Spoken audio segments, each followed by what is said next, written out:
তৃণমূল কংগ্রেস নেত্রী তথা মামাটি মানুষের সরকারের মুখ্যমন্ত্রী মাননীয় মমতা ব্যানার্জি এবং সর্বভারতীয় তৃণমূল কংগ্রেস দলের সাধারণ সম্পাদক এবং সাংসদ অভিষেক ব্যানার্জি পুনরায় আজকে জলপাইগুড়ি জেলা তৃণমূল কংগ্রেসের পুনরায় চতুর্থবারের জন্য চেয়ারম্যান নিযুক্ত করেছে। তার জন্য আমি আনন্দিত শুধু না, রাজগঞ্জবাসী আপনারা দেখছেন রাজগঞ্জ বিধানসভার মানুষ এত আনন্দ এত উৎসাহিত, গতকাল থেকে সংবর্ধনা দেওয়ার জন্য মানে হাজারো হাজারো লোক আসে। তেমনি আজকেও বিভিন্ন অঞ্চলের মানুষগুলো যে সংবর্ধনা করছে মানে এত আনন্দ লাগে, মানে ভাষা প্রকাশ করা যায় না।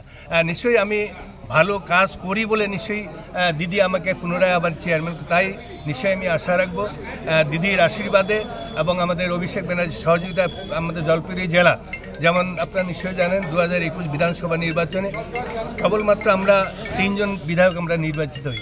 নিশ্চয়ই এবারে নতুন করে আবার চেয়ারম্যান করেছে, নিশ্চয়ই আমি আশা রাখবো জলপাইগুড়ি জেলা তৃণমূল কংগ্রেস দলটাকে আরও শক্তিশালী করে যাতে এবারে 2026 বিধানসভা যে নির্বাচন, এই বিধানসভা নির্বাচনে 7টি বিধানসভার বিধায়ক নির্বাচিত করে দিদিকে উপহার দিতে পারি, এটা আমি আশা রাখছি।